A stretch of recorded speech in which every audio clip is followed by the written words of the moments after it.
Good morning. Okay. So just revise yesterday's class and then we start for today. हमने सबसे पहले कल देखा जो आपका सब्जेक्ट का आधा नाम है। आधा नाम क्यों बोल रहा हूँ? पूरा नाम क्या है? Bookkeeping and Accountancy. And we started with bookkeeping. So if you remember the first paragraph of yesterday's class, क्या था वो? बुककीपिंग के बारे में बताया था इंट्रोडक्शन। बुककीपिंग मेनली किसके लिए यूजफुल है बेटा? सभी के लिए या मेनली बिजनेस के लिए? बिजनेस के लिए। क्यों? क्योंकि बिजनेस में बहुत सारे ट्रांजैक्शंस होते हैं और उनको रिकॉर्ड करने की सही मेथड होनी चाहिए and for that purpose bookkeeping is required. ठीक है बेटा। देन उसके बाद बुककीपिंग जिसने इन्वेंट किया था उसका नाम बताया, क्या नाम है उसका? ल्यूकार्डी बार्गो पैसियोली। कहाँ से था वो? इंग्लैंड से था। कहाँ से था? इटली से था। एक व्यापारी था जिसने दुनिया को 1494 में बुककीपिंग के प्रिंसिपल्स बताए। डबल एंट्री बुककीपिंग डेफिनेशन उसने बताई या और कोई है? R N Carter. R N Carter ने कौन से दो शब्दों पे ज्यादा बेस की? Science and arts. तो आर एन कार्टर बोलता है bookkeeping is a art and science of recording business transaction correctly in proper set of books which involve money और मनीज वर्थ। ये वाला उसका डेफिनेशन था कार्टर का। फिर हमने क्या किया बेटा? इस बेसिस पे डेफिनेशन के 5 टुकड़े कर दिए कि बुककीपिंग एक प्रोसेस है रिकॉर्डिंग की, जहाँ पे हम सिर्फ पैसों से रिलेटेड ट्रांजैक्शन रिकॉर्ड करते हैं। देन हमने बोला कि कहाँ पे करते हैं, तो बुक्स ऑफ अकाउंट में।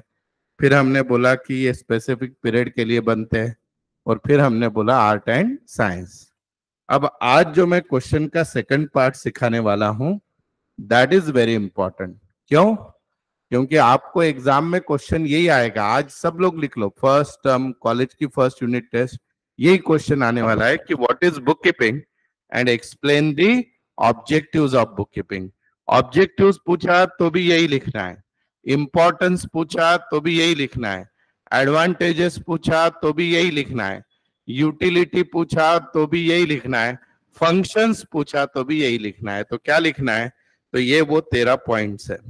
इस 13 पॉइंट पे से बेटा आप जो है you can make it more than 13, you can make less than 13 और you can do everything what ever you want. आपको जितना चाहिए आप लोग लिख सकते हो। ठीक है। तो देखिए यहाँ पे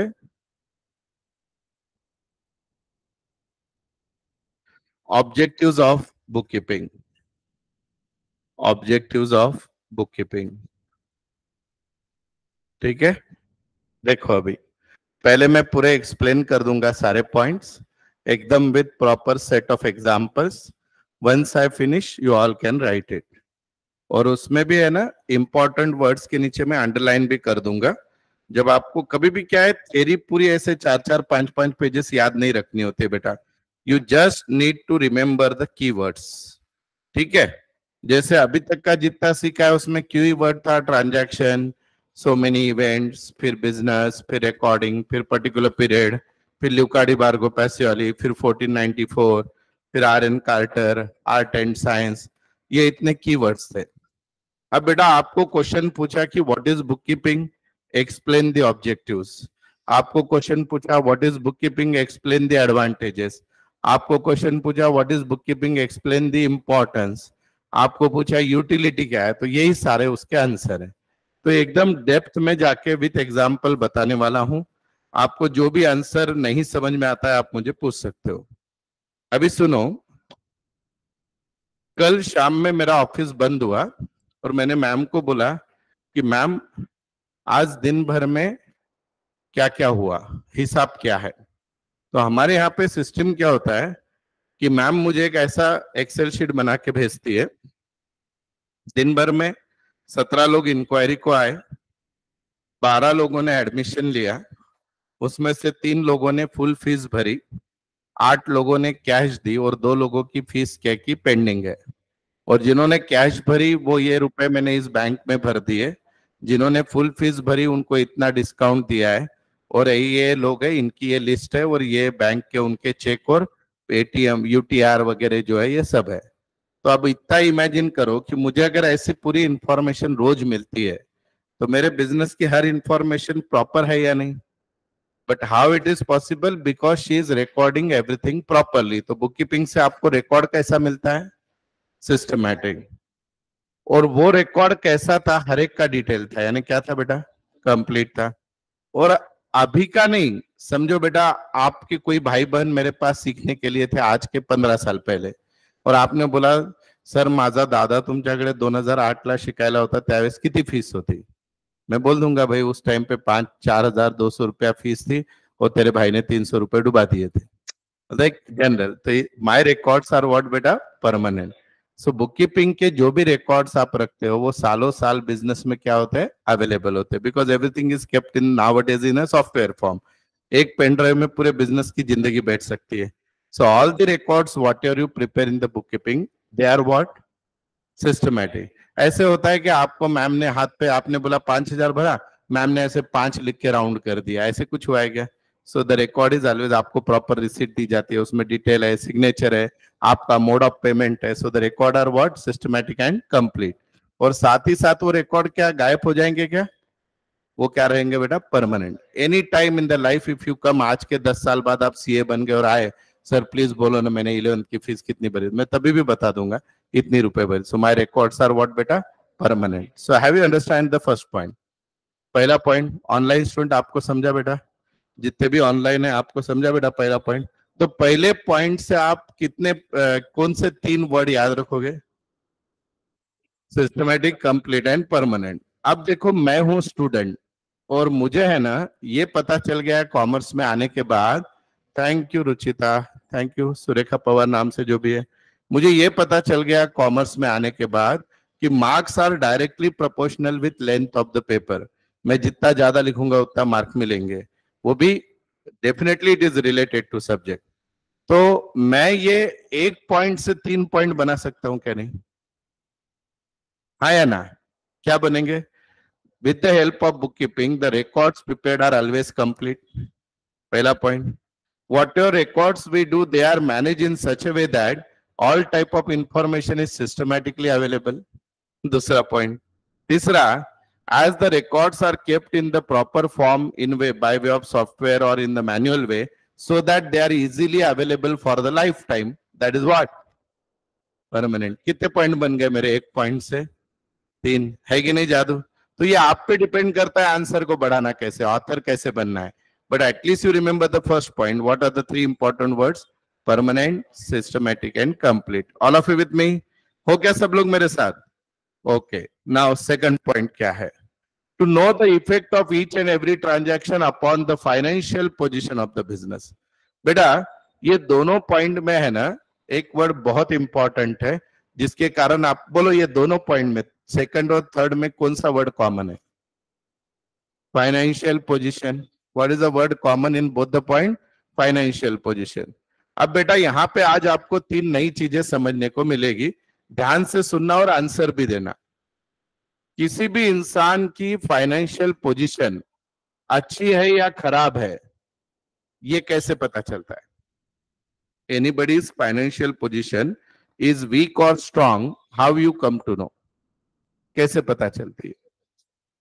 उसका बैंक स्टेटमेंट देख के। ओके, एक आदमी है जो मर्सिडीज बीएमडब्ल्यू गाड़ी लेके घूम रहा है, शेव वगैरह किया हुआ है, हाथ में एक 5 गले में 5 तोले की हुई है, हाथ में रोलेक्स का घड़ी है, तो उसकी फाइनेंशियल कंडीशन अच्छी है ऐसे आप बोल सकते हो क्या?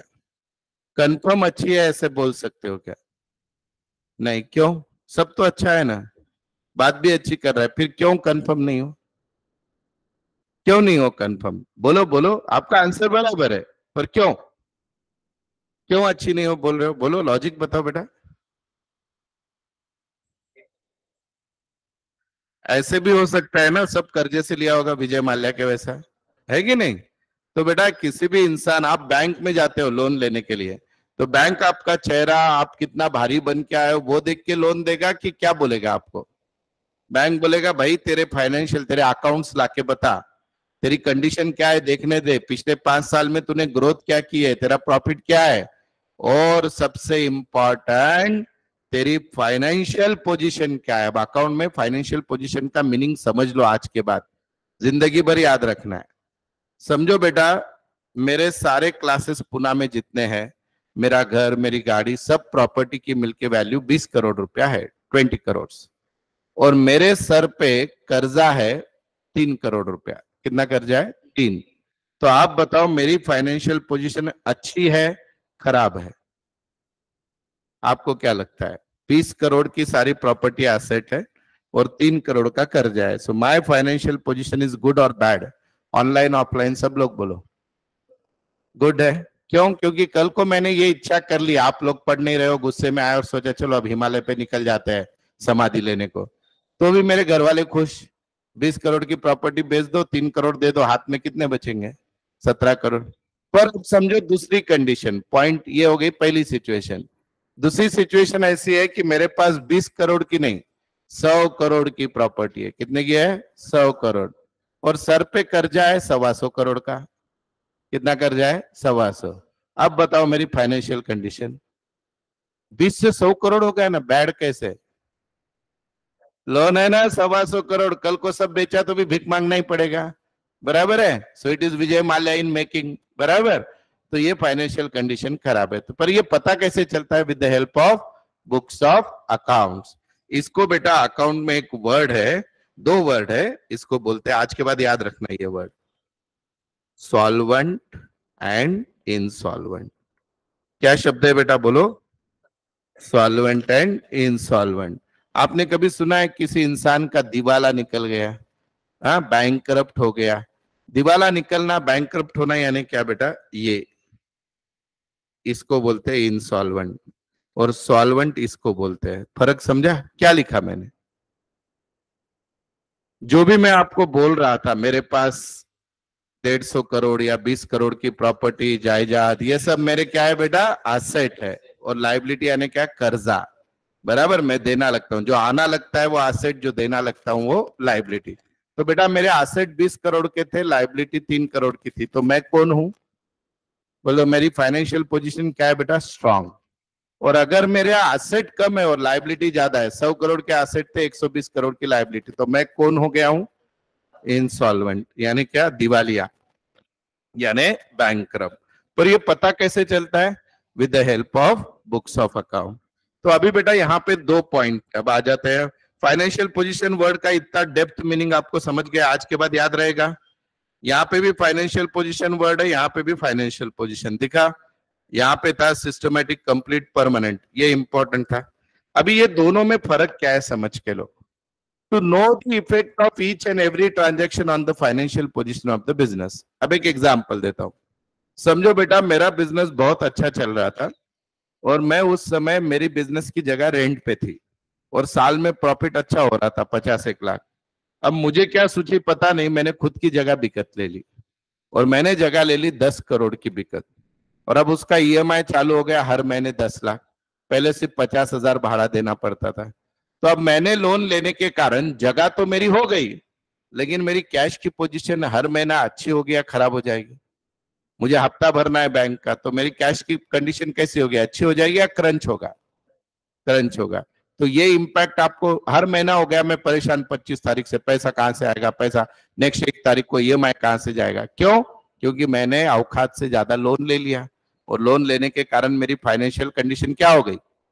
खराब हो गई। फिर मैंने क्या किया, 2 महीने बाद यार ये टेंशन ही नको बोल के एक प्रॉपर्टी बेच दी। अब जाने दो, लोन वापस दे दिया। तो अभी वापस मेरी कंडीशन कैसे हो जाएगी? नॉर्मल। लेकिन अब फ्यूचर में मेरे पास क्या नहीं रहेगा? प्रॉपर्टी नहीं रहेगी। तो बिजनेस में जो भी, अभी जैसे बेटा कोविड के साल में 2019-20 में हर एक का सेल क्या था? हर बिजनेस का कम था। तो उसका रीजन क्या था? Covid, lockdown. पर कुछ कुछ बिजनेस का सेल 10 पट बढ़ गया। भाजीपाला वाले यूरोप टूर को चले गए बाद में, कोविड के बाद। मेडिकल वाले ने 2-2 शादियां कर ली, बहुत पैसा कमा, मतलब बोलने का मतलब किराना, समझ में आया? किराना वालों ने क्या किया? फुल पैसा कमाया, सबसे जब बढ़िया काम हो गया। तो कोविड सबके ही बिजनेस पे इफेक्ट कोविड का अच्छा हुआ या खराब हुआ? सबके ही लाइफ में कोविड का इम्पैक्ट अच्छा ही था वो, या सबके ही लाइफ में बुरा था? तो खुशी में थे और कुछ लोग गम में थे। पर ये कहां से हुआ बोलो? It's because of the if you record your transaction, आपको आपकी फाइनेंशियल पोजीशन जो है उस ट्रांजैक्शन से क्या हुआ। बोलो कोविड टाइम पे आपके बिजनेस पे बैन आ गया, होटल वाले मर गए बेचारे, और कुछ लोग थे जिनका बिजनेस को 3 टाइम्स 10 टाइम्स ग्रोथ हो गई। तो आपको समझो आप किसी इंसान का ग्रोथ चार्ट निकाल रहे हो, उसकी दुकान किराना की थी, तो उसने जितना जिंदगी में 19-20 में सेल किया होगा वो उसके पिछले 5 साल में कभी नहीं किया होगा। Why? The factor was Covid. So have you understand? तो बिजनेस में हर चीज का इंपैक्ट क्या होता है वो किससे पता चलता है बेटा? Books of account. और आपकी फाइनेंशियल पोजीशन कैसी है, बोल दो जनरली हम बैलेंस शीट बनाते हैं 31 मार्च को, तो 31 मार्च को अपना बिजनेस कितने पानी में है, अपन ऊपर है नीचे है या अंदर जमीन में चले गए, ये किससे पता चलेगा बेटा? Books of accounts. अब 4th point and 5th point बहुत इंटरेस्टिंग है। अभी पहले मैं आपका एग्जांपल देता हूं, फिर आपको बहुत इजीली समझ में आ जाएगा। सब लोग ध्यान दो बेटा। समझो बेटा आपको है ना 9th में 80% है 9th क्लास में, और अभी 10th में बेटा आपको परसेंटेज आ गए 55, तो पापा क्या करेंगे? Celebrate, wow 80 to 55 lucky number, ऐसा बोलेंगे क्या? धोएंगे क्या? क्या बोलेंगे? तूने पढ़ाई नहीं की, कौन से फालतू दोस्त बना के रखे, पता नहीं, तेरा ध्यान नहीं है, दिन भर मोबाइल में लगा रहता है, कौन सा क्लास लगा है मालूम नहीं, ये नहीं। So your papa comes to know the growth, उनको आपकी क्या पता चल गई? ग्रोथ। कैसे? कंपेयर करने से। तो बिजनेस में भी कंपैरिजन होता होगा कि नहीं? लास्ट ईयर समझो मैं बोलता हूं कि अपने क्लास की इनकम 2 करोड़ थी, पर उसके पहले साल 5 करोड़ थी, तो क्या हो गया? बिजनेस डाउन हो गया। पर समझो लास्ट ईयर 2 करोड़ थी, इस साल 3 करोड़ हो गए, तो क्या हो गया? ग्रोथ। तो ये आपको बिजनेस का ट्रेंड किससे पता चलता है? Books of account. आपके जीवन में भी आपका प्रोग्रेस कैसे कंपेयर करते हैं पापा? 11th में कितने मार्क है, 12th में कितने, क्या बोलेंगे? अच्छा कर रहा है या बुरा? अपने केस में ये वाला ही ज्यादा होता है, लेकिन ऐसा होना चाहिए। सो हाउ योर फादर और mother comes to know? By comparing your marks. तो बिजनेस का परफॉर्मेंस कैसे पता चलेगा बेटा? By comparing profit. Books of account से क्या पता चलेगा? प्रॉफिट, सेल, और उससे ये होगा। लेकिन बेटा आपके पापा जरा ज्यादा होशियार है, वो बोले जान दे प्रोग्रेस वोग्रेस तो होते रहेगा, शायद 11th का सिलेबस इजी होगा, 12th का डिफिकल्ट होगा, मेरा बेटा गलत नहीं हो सकता, आपका प्यार, ठीक है। तो वो बोले नहीं, एक काम करते हैं, आप है ना 2 फ्रेंड्स एक साथ पढ़ाई करते थे, सेम क्लास, सेम टाइम अभ्यास पढ़ाई का, सेम किताबें, सेम टीचर, और आपके फ्रेंड को अकाउंट में मार्क मिले 70 और आपको मिले 100 आउट ऑफ 100, तो क्या हुआ होगा बोलो? दोनों का class same, college same, teacher same, पढ़ाई साथ में करते थे, फिर ऐसे कैसा हुआ? नसीब बोलोगे क्या इसको? फिर क्या हुआ होगा बोलो? ऑनलाइन वाले तुम भी बोलते जाओ आंसर, क्या हुआ होगा बेटा? मेहनत फ्रेंड की कम हुई, तुम्हारी ज्यादा हुई। मेहनत को इंग्लिश में बोलते हैं इफिशियंसी। क्या बोलते हैं बेटा? इफिशियंसी। आप आपके कॉम्पिटिटर के बिजनेस को जब खुद से कंपेयर करते हो, और अगर आपका कॉम्पिटिटर आपसे अच्छा कर रहा है, इसका मतलब they are doing more effectively, उनकी क्षमताएं ज्यादा है, देयर इफिशियंसी इज मोर। सगळ्यांना सेम सिच्युएशन मिळतात आयुष्यात, शाळा सेम, मित्र सेम, क्लासेस सेम लावलेत, मार्क्स मध्ये फार चेंज झाला, क्यों? Because some is working on, आपका ध्यान कम है पढ़ने में और उसका ज्यादा है, उसको भी वो सेम वातावरण है, आपको भी सेम है, पर आप ध्यान नहीं दे रहे हो, तो आपको मार्क कम आएंगे, आपके दोस्त को ज्यादा। तो बिजनेस में भी मैं हूं और मेरा क्लास दूसरा कॉम्पिटिटर है, उनका साल भर का कलेक्शन 1 करोड़ है, मेरा 5 करोड़ है, तो इसका मतलब क्या हुआ? मैं बिजनेस को ज्यादा अच्छे से रन कर रहा हूं, यानी मेरी क्षमता क्या है? ज्यादा है। पर ये पता कैसे चलेगा? मेरा चेहरा देख के, आवाज देख के, या बुक्स ऑफ अकाउंट से? Books of account. तो बुक्स ऑफ अकाउंट जब आप बेटा दूसरों से कंपेयर करोगे तो क्या पता चलेगी? इफिशियंसी। और खुद से कंपेयर करोगे तो क्या पता चलेगा? Growth. When you compare any field in your life, समझो बेटा आप जिम में जाते थे, पहले क्या कि समझो आप वेट उठाते थे 40 पाउंड, अब 60 पाउंड उठाते हो, तो आपने खुद से कंपेयर किया, तो आपको क्या पता चल गई? ग्रोथ। पर आप और आपका फ्रेंड दोनों सेम जाते हैं, सेम वजन है दोनों का, ये आपका फ्रेंड 50 पाउंड उठा रहा है, आप 30, इसका मतलब वो ज्यादा इफेक्टिवली काम कर रहा है, आप कम कर रहे हो। So you come to know efficiency with the help of what? Books of account. पर ये अपनी इंडिविजुअल नहीं, मैं बिजनेस की बात कर रहा हूं, ठीक है। चलो, तो अभी अगर मैं स्टूडेंट हूं, एसी बंद करे बेटा, मैं अगर स्टूडेंट हूं तो मुझे ये पॉइंट कैसे याद रखना है? देखो मैं आपको स्टाइल भी बता रहा हूं, तेरी बहुत टाइम पास होती है, पर याद भी रखना है। तो उसमें क्या याद रखने का, पूरा याद नहीं रखने का, क्या याद रखने का, कीवर्ड्स। तो अभी इसमें कीवर्ड क्या है बोलो, फोर्थ पॉइंट में प्रोग्रेस। और कैसे प्रोग्रेस पता चला, बाय कंपेयरिंग। और पांचवें पॉइंट में क्या देखा आपने, इफिशियंसी। और उससे क्या पता चला, कंपेयर करने से क्या पता चली, इफिशियंसी। अब पॉइंट नंबर 6, चलो अभी जनरल नॉलेज बढ़ने वाला है, ऑनलाइन ऑफलाइन सबका। सब चैट बॉक्स में आंसर दो, ऑनलाइन वाले भी। बेटा इंडिया में कितने प्रकार के टैक्सेस है बोलो। मेरे ख्याल में तो किसी को भी आंसर नहीं आएगा, गूगल मत करो ऑनलाइन वाले। How many types of taxes in India. India में टैक्स कितने प्रकार के हैं, बोलो बोलो। भारतात टॅक्सेस किती प्रकारचे आहेत, बोलो बच्चा लोग। कितने टाइप के टैक्सेस है, नहीं पता, बोलो। अच्छा जो भी टैक्सेस पता है वो बोलो। अच्छा 2 टाइप्स, निशा वेरी गुड बेटा। कौन कौन से, ओके ओम, बोलो कौन कौन से है। अच्छा जीएसटी, वेरी गुड निशा। और यस निशा, डायरेक्ट टैक्स, ये आपने आंसर गूगल करके दिया है। Okay 3 types of taxes, okay GST के 2 टाइप है सर, ओके जिया। चलो सबके आंसर कुछ हद तक ठीक है, कुछ हद तक सब कुछ गलत है। तो बेटा भारत में 2 ही प्रकार के टैक्स है, एक है डायरेक्ट टैक्स और दूसरा है इनडायरेक्ट टैक्स। कौन से टाइप है बेटा, डायरेक्ट टैक्स और indirect tax. GST, income tax, property tax, profession tax, ये टैक्सेस के उदाहरण है, टाइप्स नहीं है। टैक्स के टाइप कितने बेटा, 2 ही है। आज के बाद जिंदगी में देखो कॉमर्स का कितना फायदा होता है, आपका जीके कितना बढ़ता है। हमको लग रहा था आज तक टैक्स जीएसटी है, जीएसटी में 2 टाइप है, इनकम टैक्स है, वेल टैक्स। ये टैक्स के टाइप नहीं है बेटा, ये टैक्स के क्या है, एग्जाम्पल है। टैक्स के टाइप कितने, सिर्फ 2 है। कौन कौन से 2 है बच्चा, डायरेक्ट टैक्स, इनडायरेक्ट। इसी को तो फाउंडेशन कोर्स बोलते हैं अपने। एक बार कॉमर्स का बैकग्राउंड तैयार हो गया फिर दौड़ने का एकदम। तो बेटा डायरेक्ट टैक्स क्या होता है पता है आपको, हाँ जी, CGST HGST again not the type of tax, they are type of GST, okay. तो बेटा डायरेक्ट टैक्स क्या होता है, when the tax is levied and collected from same person, it is called direct tax। यानी क्या, income tax जो है बेटा वो डायरेक्ट टैक्स है, मेरे इनकम पे मुझे भरना है मेरे जेब से, तो ये कौन सा टैक्स हो गया, डायरेक्ट। आपके पापा सैलरीड एम्प्लॉय है तो उनके पगार में से टैक्स कट हो जाता है, फिर बचा हुआ पगार मिलता है उनको, तो वो टैक्स उन्होंने ही भरा, तो it is which tax, direct tax. अब इनडायरेक्ट टैक्स क्या है, मैंने आपसे क्लास की फीस ली 1 लाख रुपया, वो 1 लाख रुपए मेरे क्लास की फीस है ही नहीं, वो एक्चुअली 85-82,000 है और 17-18 हजार जीएसटी है। और मैंने 1 लाख लेके खुद के पास 83,000 रख लिया और 17-18 हजार गवर्नमेंट को भर दिया, तो ये कौन सा टैक्स है, इनडायरेक्ट है। बोल तो है टैक्स भर मैं रहा हूं पर ले रहा आपके जेब से हूं, तो it is indirectly collected from you and paid to the government, it is called as which tax, indirect tax. Difficult language में, लॉ की लैंग्वेज में बताना है तो when the tax is levied on one person and collected from other person, it is called as indirect tax। इसको कौन सा tax बोलते हैं बेटा, इनडायरेक्ट टैक्स। तो जीएसटी कौन सा टैक्स है फिर, डायरेक्ट है कि इनडायरेक्ट है, इनडायरेक्ट है। हम दिन में से पता है क्या 5-6 बार जीएसटी देते हैं और हमको पता ही नहीं चलता है।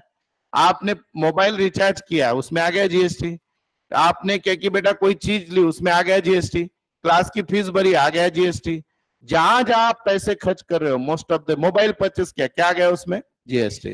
गोलियां परचेस की, दवाइयां ली, क्या गया उसमें, जीएसटी। वो दुकानदार खुद के जेब से भर रहा है क्या गवर्नमेंट को, दुकानदार खाली मीडियम है, आपसे खींच के किसको दे रहा है, गवर्नमेंट को। इसलिए बेटा हमारी मानसिकता के कारण इंडिया में जीएसटी का कलेक्शन 70% है और इनकम टैक्स का कलेक्शन 30% है। क्यों, इमेजिन करो, मैंने इसको बोला कि बेटा आज अपने को एक गरीब की मदद करनी है, इसके जेब में बहुत रुपए और इसको बोला प्लीज 1000 रुपए देना, वो क्या बोलेगा, नहीं वो सर मला हे काम है ते काम है नंतर बघू। फिर मैंने इसको और एक आइडिया की, इसके जेब में पीछे पैसे थे, इसका ध्यान नहीं था, आराम से एक 500 की 2 नोट निकाल ली और ले ली और इसको पता भी नहीं। अब इसको दुख किस में ज्यादा होगा, पहले केस में गालियां दे दे के मैंने 1000 रुपए निकाले, मजबूर कर दिया अपमान करके, या दूसरे केस में दुख ज्यादा कौन से, दुख कहां पे नहीं है, दूसरे में, क्योंकि वो पता ही नहीं, और हम सब लोग दूसरे दुख में जी रहे हैं जीएसटी में। हम भर रहे हैं लेकिन अपने को पता है क्या? इसलिए अगर अपने जेब से देने की बारी आ गई कि रोना आ जाता है, तो इनकम टैक्स लोग छुपाते हैं। और कौन सा टैक्स छुपाते नहीं है? जीएसटी। क्योंकि मुझे क्या, आपको लूट के पुण्याला लुटून साताऱ्याला द्यायचंय, आपसे लेना है, गवर्नमेंट को देना है, तो मेरे पेट में दुखेगा क्या? नहीं। तो जीएसटी का क्या, अब गवर्नमेंट को आज अभी 30 जून के बाद मुझे जीएसटी भरना है, तो मेरे सीए मुझे क्या बोलेगा, ओ सर स्टेटमेंट भेजो, ये महीने में कितनी फीस आई, वो कैलकुलेट करेगा, भरो आप जीएसटी। तो ये क्या हो गया? इसके लिए लगेगा क्या? गवर्नमेंट को कैसे पता चलेगा मेरा जीएसटी सही है या गलत है? मेरे बुक्स ऑफ अकाउंट्स। मेरा साल भर का इनकम टैक्स का रिटर्न अभी जुलाई में भरना है, गवर्नमेंट को पता कैसे चलेगा इनकम कितनी है? Books of accounts. और गवर्नमेंट को भी खुद को बजट बनाना है कि साल भर में पैसा लोग कितना भरने वाले हैं, तो हम फिर खर्चा कर सकते हैं लोगों पे, सड़कों पे, सब पे। तो गवर्नमेंट को भी क्या चाहिए? Books of account. तो हमारी टैक्स लाइबिलिटी जो है बेटा, वो गवर्नमेंट को किससे पता चलती है? Books of accounts. Have you understand this? Very good. चलो अभी नेक्स्ट पॉइंट देखो। अभी पार्टनरशिप फर्म है, समझो दो पार्टनर है, अच्छे से मस्त 4-5 साल से बिझनेस चल रहा था, पर अचानक एक पार्टनर के मन में पाप आ गया, एका पार्टनरच्या मनात पाप आलं, त्याने फ्रॉड केला। अब दूसरे पार्टनर को पता चल गया, वो जाके झगड़ने लगा, तू ऐसा क्या? वो पहला पार्टनर आई बाबा की शपथ, साई बाबा शपथ नहीं किया। वो बोला, ये देख, मैंने अकाउंटेंट से सारा डेटा निकाला है और तूने ये सेल छुपाए है, ये परचेज दिख रहा है पर इसका सेल नहीं दिख रहा है और गुड्स नहीं दिख रहा है। और वो बोले, जा जो करना है कर ले। तो मैं क्या करूंगा? पुलिस में जाऊंगा। पुलिस क्या बोलेगी? कोर्टात जा। फिर कोर्ट क्या बोलेगा? कोर्ट मुझे क्या बोलेगा बोलो? मान लेगा कि या क्या बोलेगा? प्रूफ दिखा। कोर्ट को क्या चाहिए? सबूत। वो सबूत यानी क्या? आपके बुक्स ऑफ अकाउंट। मला क्या मिलेगा? लगा ली बुक, लगा दी, ये देखो सर, ये 10 मोबाइल परचेस है, हमारी मोबाइल की दुकान थी, सेल हुए 4 और स्टॉक में 3 ही दिख रहे, बाकी 3 गए कहाँ? बोले, अरे हाँ ये तो है, तूने बेचा क्या? वो बोलेगा हाँ। तो कहां से पता चला? Books of account. तो आपके बुक्स ऑफ अकाउंट क्या होते हैं? एविडेंस होते हैं। एविडेंस यानी क्या बेटा? प्रूफ। कब यूज होंगे? जब पार्टनरों के बीच में क्या होगा बेटा? डिस्प्यूट होगा। डिस्प्यूट यानी क्या बोलो? लड़ाई होगा, वाद विवाद होगा तब, राइट। अभी पॉइंट नंबर 8 देखो बेटा। समझो मैं है ना, आप सब लोगों से तंग आ गया, आप कोई पढ़ाई नहीं कर रहे हो बराबर, और मैं बोला भाई, या और मेरे बीवी से भी तंग आ गया, अभी ये रिकॉर्ड हो रहा है, समझो, जाने दो। तो मैं बोला अब मैं जा रहा हिमालय पे, अपने को सब छोड़ छाड़ के जाना है, अभी संत बाबा बनना है, दाढ़ी वाड़ी बढ़ा के, और वापस आने वाला नहीं। तो मैंने सोचा कि अब एम्बिशियस कॉमर्स क्लासेस बेच दे। तो अब मैं बेचना है, मेरे पास से आया कासट, बोला कि सर मैं लेने को तैयार हूं, अपने पास बहुत पैसा है, तुमको तो मालूम है। बोला ठीक है, तो मेरे बिजनेस की वैल्यू कैसे निकालोगे? वैल्यू कैसे निकालोगे बोलो? सेल्स पे से। अच्छा, और ऑनलाइन वालों आप भी पार्टिसिपेट करो बेटा, ग्रोथ से, प्रॉफिट से। अच्छा, और आप शार्क टैंक देख देख के परेशान हो चुके हो, हाँ, एसेट से। Very good. और चलो आपको एक एग्जांपल देता हूं, फिर मुझे आंसर दो आप सब लोग, ठीक है? समझो बेटा, मेरे एसेट पूरे मिलके, ये क्लासरूम, ये बेंचेस, ये फर्नीचर, सातारा रोड के क्लासेस, और 1-2 फ्लैट, ऑफिस, सब मिलके सबकी वैल्यू 20 करोड़ रुपया है। कितने रुपया है? 20 करोड़ है। और मेरे सर पे बेटा कर्जा है 5 करोड़। ये सब प्रॉपर्टी के मिलके लोन कितना है मेरे सर पे? 5। तो आप मुझे मेरे बिजनेस की कितनी वैल्यू दोगे? लगाओ दिमाग। ओए, बिजनेसमैन बनना है कि नहीं? खाली कॉमर्स सीख के 100 आउट ऑफ 100 तो मिलेंगे, पर कॉमर्स यानी व्यवहार सीखो, बिजनेस सीखो। बोलो। 15 करोड़। Very good. कैसे निकाला बेटा वैल्यू? एकदम बराबर। 15 करोड़ एकदम बराबर, एकदम बराबर। जी हाँ, वेरी गुड बेटा। Pawar, very good. बोलो कैसे निकाला 15 करोड़? आपने क्या किया? एसेट लिया, कितने के मिलने वाले? 20। पर उसके साथ साथ सर पे कर्जा कितना आने वाला है? 5। अगर 20 में से 5 वापस भी कर दे तो हाथ में कितना रहेगा? तो मेरे बिजनेस की वैल्यू क्या हो गई? 15। पर ये 20 करोड़ और 5 करोड़ पता कहां से चला? Books of account. मैं बोलूंगा मेरे 20 करोड़ के, तुम मान लोगे क्या? तुम बोलोगे ओ सर बैलेंस शीट बताओ, पहले लिस्ट बताओ 20 करोड़ कहाँ का है। फिर मैं बोलूंगा 5 करोड़ का, तुम बोले सर बताओ किसको किसको देना है, सही में 5 है कि ज्यादा है? फिर मैंने सब बता दिया। अब इसमें और एक नया वर्ड सीखने को मिलेगा, अभी ट्विस्ट है। ये पॉइंट का तो समझ में आ गया, बिजनेस का वैल्यू पता चलता है किससे? Books of account. आपको किसी का बिजनेस लेना है या बेचना है तो वैल्यूएशन ऐसे करते हैं। लेकिन लेकिन अब क्या हुआ? मैंने आपको बोला कि भैया मेरे बिजनेस के एसेट है 20 करोड़, ये आ गया मेरे पास, सर मैं लेने को तैयार हूँ, अपन अपने पास बहुत माल है, बोलो कितने में चाहिए। तो ठीक है बोल दिया, मेरे बिजनेस की वैल्यू है 20 करोड़ रुपया, ठीक है, एसेट 20 करोड़ के, लाइबिलिटी 5 करोड़ की है, बिजनेस की वैल्यू क्या हो गई बेटा 15। पर मैंने कासेट को बोला कि भाई आपने को तो बिजनेस देना है 16 करोड़ में, कितने में देना है, 16 नहीं, चलो 18 करोड़ में देना है। बस सर ये क्या लगा दिया तुमने, तुमने तो सिखाया ना यार, एसेट माइनस लाइबिलिटी यानी नेटवर्थ यानी बिजनेस की वैल्यू कितनी चाहिए, बिजनेस की वैल्यू 15। अब तुम ही यार 18 करोड़ मांग रहे हो, ये तो गलत हो गया ना, आप तुमसे बेरीज वजह बाकी चवान देत का नहीं, 20 माइनस 15 सॉरी 20 माइनस 5 कितना होना चाहिए, पर मैं कितना मांग रहा हूं। अब बताओ मैं ये जो 3 करोड़ रुपया एक्स्ट्रा मांग रहा हूं क्यों, कोई बताएगा। अगर आपको ये आंसर आ गया तो आपका कॉमर्स का कॉमन सेंस बहुत अच्छा है, नहीं तो मैं डेवलप कर दूंगा, खराब है बोलूंगा ही नहीं। बोलो लोन का क्या संबंध है, लोन तो 20 करोड़ में से 5 करोड़ आप दे दोगे। बोलो ये 3 करोड़ में एक्स्ट्रा मांग रहा हूं कासट को क्यों। अच्छा प्रॉफिट, निशा बोल रही है प्रॉफिट, ओके, जिया बोल रही है टैक्स, टैक्स वैक्स वो थोड़ी भरेगा ना, मैं तो बिजनेस बेच रहा हूँ। इंटरेस्ट, अच्छा पवार वेरी गुड, बहुत अच्छा आंसर है पर सारे गलत है।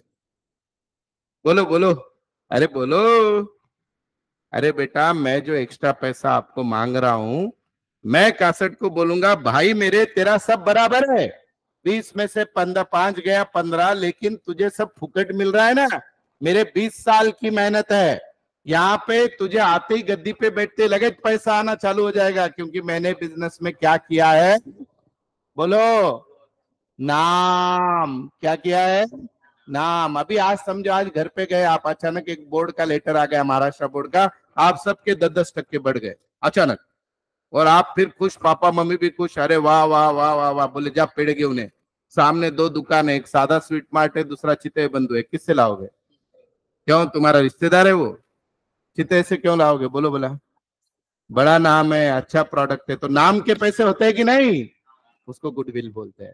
क्या बोलते हैं बेटा, गुडविल। तो गुडविल भी किससे कैलकुलेट करते हैं, बुक्स ऑफ अकाउंट, जितना बिजनेस पुराना उतना ज्यादा गुडविल, क्योंकि उसका प्रॉफिट अच्छा रहेगा। सेल, आपको बैठे बिठाए गद्दी मिलेगी कि नहीं, इमेजिन करो बेटा आपने 11 में पढ़ाई अच्छे से नहीं की, फेल हो गए, पपाल जा काहीच कामाचं नहीं, हॉटेलमध्ये नको, तुमने तुम्हारा एक वड़ा पाव का स्टॉल डाला, और उस स्टॉल को कुछ भी ऐसा आड़ा टेढ़ा नाम दे दिया, नापासान सा वड़ा पाव वगैरह, और आपके बाजू में है जोशी बड़े वाले, कस्टमर कहाँ जाएगा, 1-2 लोग सहानुभूति में आ जाएंगे नापासान से, पण जाएंगे कहाँ पे, जोशी वड़े वाले, कहा नाव आहे त्याचं, समझ में आया।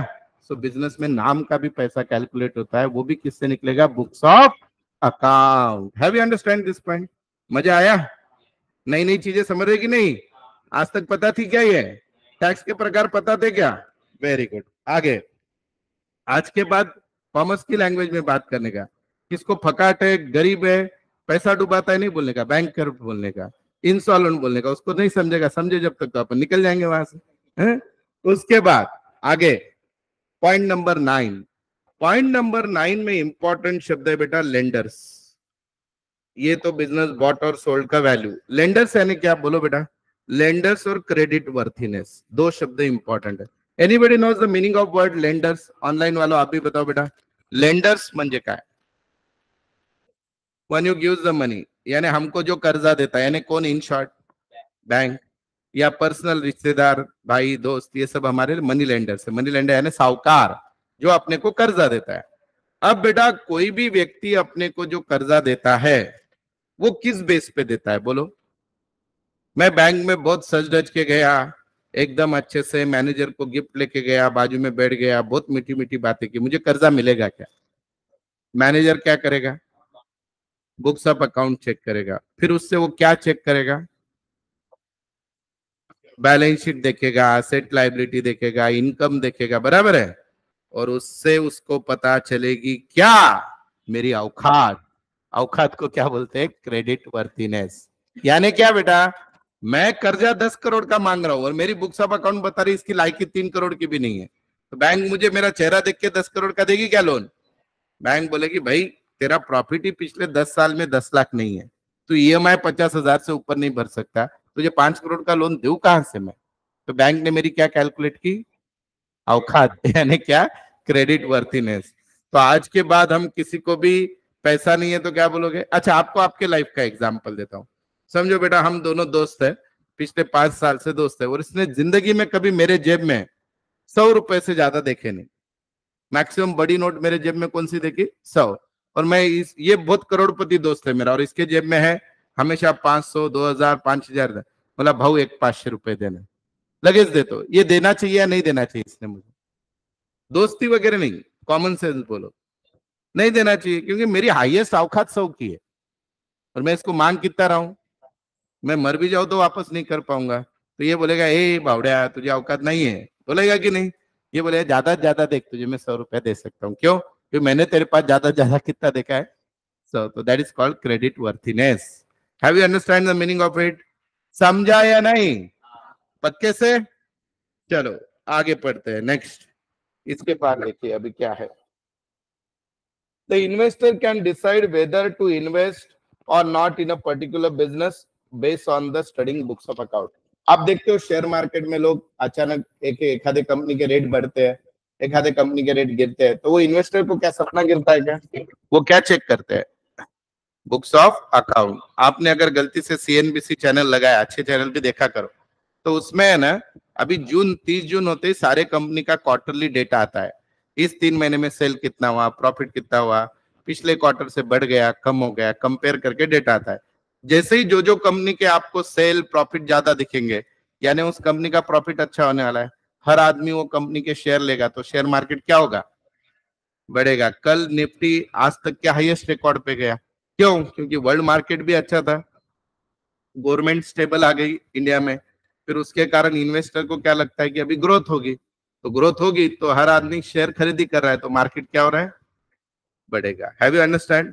तो इन्वेस्टर भी कंपनी का मालक देख के डिसाइड नहीं करते हैं, कंपनी में ग्रोथ कैसी चल रही है वो देख के डिसाइड करते हैं कि पैसा डालना है या नहीं डालना है। एक हाथ कंपनी का शेयर अचानक बीच में, आपको पता है 2 साल नीचे, अभी साल भर नीचे, अडानी एकदम दब दब दब दब नीचे आ गया। क्या? तो मॉर्गन ने किसी ने स्टेटमेंट कर दिया ये सब फ्रॉड करते हैं, और गवर्नमेंट ने भी कुछ नहीं बोला, डायरेक्ट आधी हो गई शेयर की कीमत। तो वो किस पे से हुआ? With the help of books of account. समझ में आया? देन अभी यस बैंक पे बीच में अचानक आरबीआई ने बंधन डाल दिए थे, ये आप नहीं कर सकते हो, नहीं तो उसके 2 दिन में शेयर 30% गिर गया। एमआरएफ का शेयर 100 रुपए का था, आज अभी 1.25 लाख का है कुछ, तो 1250 पट बढ़ गया। तो ये कैसे बढ़ा हुआ है? With the help of books of. Company की ग्रोथ कहां से पता चलती है? बुक्स ऑफ अकाउंट से। समझे? अभी next point number 11, book keeping help the proprietor. अच्छा बेटा, प्रोप्राइटर यानी क्या रे भाई? प्रोप्राइटर यानी क्या? ऑनलाइन वालों, प्रोप्राइटर यानी क्या? ओनर। प्रोप्राइटर यानी क्या बेटा? Owner. To control the operation in respect of loss, wastage, inefficiency.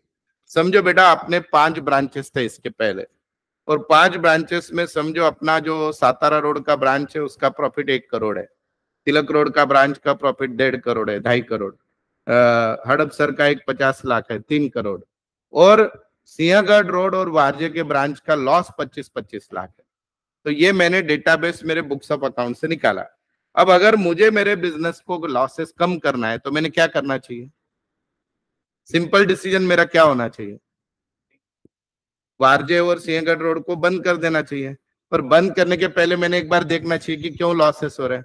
फिर मैंने बुक्स ऑफ अकाउंट देखे तो पता चला अरे रेंट बहुत ज्यादा है। फिर मुझे पता चला अरे वहां पे उतने स्टूडेंट नहीं है। फिर मुझे पता चला कि अरे स्टाफ की सैलरी बहुत ज्यादा जा रही है। तो अब अगर मैं उन चीजों पे कंट्रोल कर सकता हूँ तो ठीक, नहीं कंट्रोल कर सकता हूँ तो मैं क्या करूंगा? बंद। और उनको बंद कर दूंगा तो ऑटोमेटिकली मेरा ओवरऑल प्रॉफिट बढ़ेगा या कम होगा? बढ़ेगा ना, क्योंकि उनके कारण पूरे ओवरऑल लॉस आ रहा था, पर उसके वो बंद कर दूंगा तो क्या आएगा बेटा? प्रॉफिट। तो ओनर को भी बिजनेस में क्या करना है, चालू रखना है, बंद करना है, वो किससे पता चलता है? बुक्स ऑफ अकाउंट से। देन 12 नंबर का पॉइंट, आपको पता है कि आपका स्टाफ भी आपको ब्लैकमेल करता है बुक्स ऑफ अकाउंट से। लेबर बोल दो क्या? स्टाफ। और वेज। अच्छा बेटा, आज और 2 नए शब्द पता चलेंगे सबको, यही फाउंडेशन कोर्स है कॉमर्स का। आप में से कोई भी आंसर दो, what is the difference between wages and salary? Wages और सैलरी में फर्क क्या है बोलो? वेजेस लेबर को देते हैं, अच्छा। सैलरी स्टैंडर्ड लेबर को देते हैं, अच्छा, एम्प्लॉय को देते हैं। वेरी गुड बेटा। और कुछ किसी को पता है दोनों में डिफरेंस? वेजेस डेली बेसिस पे होते हैं। ओके, सैलरी मंथली, कोई कोई मेरे वैसा बॉस रहा तो साल साल भर नहीं देता है। हाँ, बोलो बेटा। Yes, wages fix and unfix. Okay, अच्छा, वेजेस फिक्स क्या बेटा, सैलरी फिक्स। चलो, सैलरी फिक्स होती है और वेजेस क्या होता है, वेरिएबल होता है। Okay, anything else? तो बेटा ध्यान से सुनना आज के बाद। Wow, wages labour salary job के, अच्छा, जॉब के बेसिस पे होता है। वेरी गुड जिया। मुझे इतनी खुशी होती है ना, आप लोग पार्टिसिपेट कर रहे हो। कुछ तो बोलो, गलत बोलो तो भी चलेगा। तो आज के बाद याद रखना, जो वर्कर्स प्रोडक्शन में काम करते हैं फैक्ट्री में वगैरह, तो उनको वेजेस मिलता है। अभी समझो बेटा, सामने मेरी एक कंस्ट्रक्शन की साइट चल रही है, वहां पे 100 मजदूर काम कर रहे हैं, तो उनको जो मैं दे रहा हूँ वो वेजेस है। अब उन मजदूरों पे मैंने एक इंजीनियर रखा है, एक अकाउंटेंट रखा है, ध्यान रखो, एक सुपरवाइजर रखा है, तो उसको मैं क्या दूंगा, सैलरी। तो salary generally paid for administrative work and wages are paid for production worker. जो डायरेक्टली प्रोडक्शन में इन्वॉल्व होते हैं कामगार लोग, उनको क्या मिलता है बेटा, वेजेस। और जो लोग क्या कि एडमिनिस्ट्रेटिव काम करते हैं, वो क्या होता है, सैलरी। अब बेटा होता क्या है कि मैं यहाँ पे पढ़ा रहा हूँ और ओमकार को पता चल गया कि सर बोल रहे थे कि अपनी इनकम बढ़ गई है, तो ओमकार क्या करेगा, सर पगार वाढवा हो, तुमचं पोट भरते तर आमचं पण वाढवा, आमचं पण पोट वाढवा, बोलतो पगार वाढवा. काय नाही, काम तेवढेच तास करतो, काय नाही. हो सर, तुमची इन्कम बघा 80 लाखावरून 1.5 कोटी झाली है, 2,000च वाढवा म्हणते, तो मुझे क्या करना पड़ेगा, बढ़ाना पड़ेगा। क्यों? क्योंकि उसको भी अपना सीक्रेट पता चल गया, बिजनेस ग्रो हो रहा है, तो वो बोल नहीं बढ़ा, मैं जा रहा, ठहर ठहर ठहर बाबा, बढ़ाता हूँ। सो आपके लेबर भी आपके बुक्स ऑफ अकाउंट का यूज करते हैं, और उससे वो क्या मांग सकते हैं, hike in the wages. Wage यानी क्या, सैलरी। अभी वेजेस, अभी आपने पुरानी हिंदी मूवी देखी होगी, हमारी मांगे पूरी करो वगैरह, ये कौन है, ये वर्कर्स, ठीक है। और लास्ट पॉइंट है बेटा, अभी छोटे कंपनी में, छोटे स्मॉल बिजनेस में एक व्यक्ति होता है, बड़े बड़े बिजनेस में बोर्ड ऑफ डायरेक्टर्स होता है, उसको बोलते हैं मैनेजमेंट। अभी टाटा कंपनी के 100 कंपनीज है, तो हर जगह टाटा ने 10-10 20-20 लोगों की कमिटी बनाई है। तो वो लोग क्या करते हैं, साल शुरू होने से पहले प्लानिंग करते हैं, नेक्स्ट ईयर सेल कितना होगा, खर्चा कितना होगा, प्रॉफिट कितना होगा, प्रोडक्शन कितना होगा, कैश कितनी लगने वाली है। ये सब आपको किससे पता चलता है, पुराने बुक्स ऑफ अकाउंट से। हमारे देश का बजट आता है कि नहीं फरवरी में, तो फाइनेंस मिनिस्टर क्या करते हैं, आने वाले 12 महीने में टैक्सेस कितने मिलेंगे, खर्चा कितना होने वाला है, that they calculate, that they do, that is called as what बेटा, इसको भी बोलते हैं हम, that is planning and forecasting. Planning and forecasting यानी बजट, और प्लानिंग यानी क्या क्या करना है, ठीक है। कैसे लगा बताओ ये क्वेश्चन? अब मैंने आपको इतना डिटेल में क्यों समझाया, मैंने 13 पॉइंट डिटेल में समझाया, शायद आपको 10 समझे होगे, 8 तो लिखोगे कम से कम। और मैं ही अगर 5 सिखाता, समझते 2 और लिखते 1, तो मार्क मिलता आधा। और ये क्वेश्चन आता है 15 मार्क को। क्वेश्चन आएगा what is book keeping, introduction लिखने का कल का, फिर अपने कुल देवत का नाम लिखने का, ल्यूकाडी बार्गो पैस्कली, फिर आर एन कार्टर की डेफिनेशन लिखने की, डेफिनेशन के 5 टुकड़े कर दिए, फीचर्स बन गए। और ये 11-13 पॉइंट में से जितने याद आए लिख दो। आज ही पेपर पहली यूनिट टेस्ट का पहला क्वेश्चन खत्म। What is book keeping and importance या objective advantages of book keeping. मजा आया? लिख लो सब लोग। ऑनलाइन वाले किधर भी जाना नहीं है, लिहून घ्या बेटा सगळ्यांनी। अब अपना नेक्स्ट क्लास रहेगा नेक्स्ट मंडे को, और इसके बाद हम आगे का पढ़ेंगे। अभी 2 वीक जैसे मैंने बताया सिर्फ अकाउंट ही रहेगा। आपके कोई फ्रेंड, सहेली, सहेला कोई भी रहेगा, लेके आओ उनको। और ये तीनों लेक्चर भी यूट्यूब पे रहेंगे, वो भी देख सकते हैं, मैम अपलोड कर देंगे। और साथ ही साथ जो है, आप लोग एक भी क्लास मिस मत करना। और कल पहली लिस्ट लगने वाली है, कॉलेज एडमिशन लेते हो, कोई दिक्कत आ रही तो आप कांटेक्ट कर सकते हो, सब्जेक्ट लेते हो कोई दिक्कत आ रही है तो कांटेक्ट कर सकते हो। अभी तक हमने 3 लेक्चर लिए। सोमवार के दिन मैंने इंट्रोडक्शन बताया था, कॉमर्स क्या है। मंगलवार के दिन आपको कल बुक कीपिंग क्या है बताया, और आज आपको सिखाया इम्पोर्टेंस। मजा आया क्या सबको? ऑनलाइन वालों, ऑल ऑफ यू ओके जिंदा? एक बार यस डालो, थम्स अप करो, नहीं तो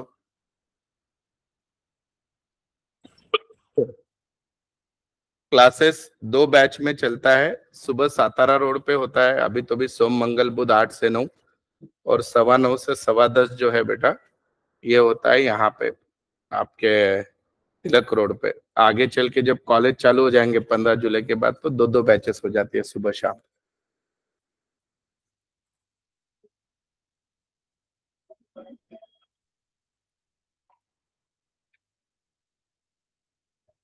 आप सबका नाम नंबर दिया हुआ है ऑनलाइन वालों। खाली मैं आपके इसकी फोटो लेने वाला हूँ चैट बॉक्स की। उसमें खाली आपका नंबर डाल दीजिए ना फटाफट एक घर पे, आपका पर्सनल नंबर। तो मुझे वो ग्रुप में कोई वीडियो और डालना है, कुछ नोट्स डालने हैं, तो आप तक पहुंच जाएंगे।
ऑनलाइन वालों सब लोग एकदम अच्छे से लिख लो, ये क्वेश्चन कंपलसरी आता है एग्जाम में।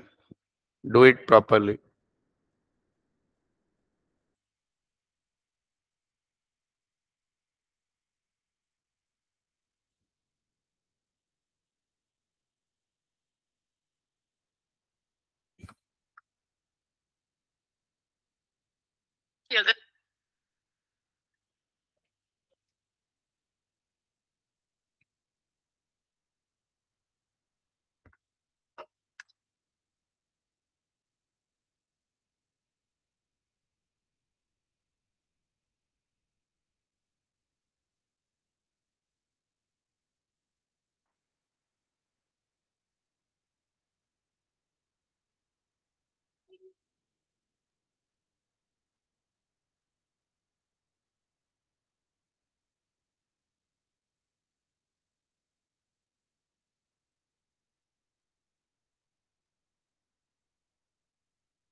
लिखो अच्छे से सब लोग, एकदम प्रॉपरली।